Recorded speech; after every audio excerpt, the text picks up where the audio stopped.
So have you ever stopped to wonder about the prophecies in the Bible? I mean, were they truly this one-of-a-kind divine phenomenon? Or was it something borrowed? Well, today we're going on a historical detective journey to figure that out. It's a really big question, right? To get to the bottom of it, we have to examine the evidence piece by piece, and our investigation starts in the heart of the ancient world, in the powerful empires of Mesopotamia. That's where our first clues are waiting. Okay, so our first stop is the ancient city of Mari. Now, what's so cool about Mari is that archaeologists dug up this incredible library of clay tablets. And these tablets are like a direct window into their world. They show us messages from their gods being sent to their kings, and at first glance, they look kind of similar to Old Testament prophecy. But, and this is a big but, when you look closer at how the message gets delivered, you see a massive difference. In Mari, the message is passed along indirectly. It's almost like an ancient inter-office memo. In Israel? No way. The prophet goes and confronts the king face to face, often in these incredibly dramatic showdowns, and delivers God's message directly. And this difference in delivery, it really points to a fundamental difference in authority. A lot of the letters from Mari end with this really polite phrase you see here. It's respectful for sure, but it also kind of gives the king an out, Now, compare that to an Israelite prophet who walks in and says, "Thus says the Lord." One is basically a suggestion, the other is a divine command that demands absolute obedience. Now, the content of these messages, that reveals another huge distinction. The prophecies from Mari are almost entirely focused on what scholars call cultic matters. And just so we're all on the same page, we're talking about the formal rituals and sacrifices of worship, not the modern negative meaning of that word. So in Mari, the gods seem to be mostly worried about ritual details, Hey king, you forgot to do this specific sacrifice. But Israelite prophets, they were playing on a totally different field. They were talking about ethics, morality, the spiritual heart of the nation. Their message was all about justice for the poor and turning away from sin, not just, checking the religious boxes. And this brings us to what is maybe the biggest difference of all.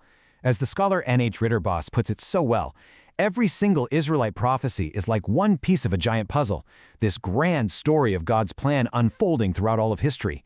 This massive forward-looking vision is just completely missing from the Mari texts. Those are just isolated messages for that specific moment. All right, let's pack our bags and head over to ancient Egypt. Here, we've got two very interesting texts that often get brought up as possible parallels to biblical prophecy. The first one is called The Admonitions of Ippur. It's this really dramatic piece that describes Egypt in total chaos, and buried inside it is a passage that some people think is a prophecy of a coming savior king who's going to fix everything. But there's a catch. The manuscript is full of holes, which makes translating it an absolute minefield for scholars.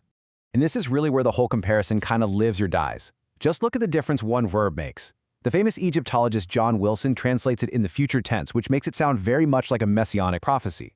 But then you have other top-tier scholars who translate the exact same passage in the past tense. That makes it sound like they're just talking about a king who already lived. It is really, really hard to build a solid comparison on such shaky ground.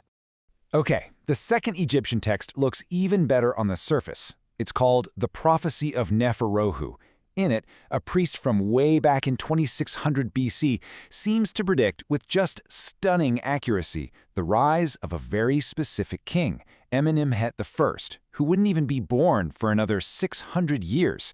I mean, wow, right? But hold on. Before we get too carried away, there's a really important term we need to know. And that term is vaticinium ex eventu. It's Latin for prophecy from the event. Basically, it was a known form of political propaganda back then. What you do is you write a prophecy after a king is already in power, but you make it look like it was written hundreds of years earlier. Why? To make it seem like his rule was divinely destined all along. So what looks like this mind-blowing prediction is, according to the legendary archaeologist W.F. Albright, something else entirely. He actually calls it one of the clearest examples we have of this kind of political spin. And, the fact that our oldest copies of the text date from long after the king's reign, well, that just makes the case even stronger. Okay, this brings us to our third and final case file, Canaan. Now, some scholars have pointed to Canaan as the most likely source of all, the very cradle where Israelite prophecy was born. But this theory, it immediately slams into a giant brick wall. And that problem is this. We have zero, absolutely zero Canaanite prophetic texts, not a single one. So the entire argument has to be built not on actual evidence, but on this speculative chain of connections. Let me walk you through how it's pieced together. It starts with a Phoenician text that mentions some ecstatic behavior. Then, that gets linked to the frenzied prophets of Baal that Elijah famously confronted on Mount Carmel. And that, the theory goes, is the origin for the early prophetic communities back in Israel. It's a trail of breadcrumbs for sure, but as even one scholar admits, it's a theory built on probable conjectures, not solid proof. So after digging through Mesopotamia, Egypt, and Canaan, we have to circle back to our original question. Where does all of this leave us? Well, when you lay all the evidence out, the picture gets pretty clear. In Mesopotamia, the whole method and message were fundamentally different.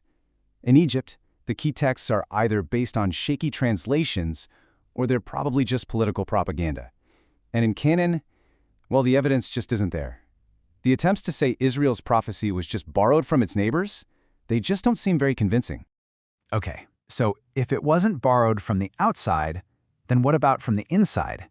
That's the next logical theory, right? That it was just a natural product of the unique religious genius of the Israelite people themselves. But this idea, it also runs into a pretty serious historical problem. For starters, the Old Testament itself consistently shows the people running after the gods of other nations, not creating some higher religion of their own. The prophets weren't popular cultural heroes. They were usually these countercultural voices pushing against the grain. And second, the prophets themselves completely deny being the source. They say again and again that the message isn't their own brilliant idea, but that God literally put his words in their mouths. So after looking at the external theories and the internal theories and finding them lacking, we're left with the Old Testament's own explanation. It presents prophecy not as something borrowed, not as a human invention, but as a direct, divine gift from God to his people. And that really is the profound question this whole investigation leaves us with. After weighing the historical evidence, we're pushed past simple comparisons. If the normal historical explanations don't quite fit, it forces us to actually confront the text's own claim, a claim of divine origin, and to take it seriously. And that's a challenge that invites us to think much more deeply about history, about revelation, and about what it is we really believe.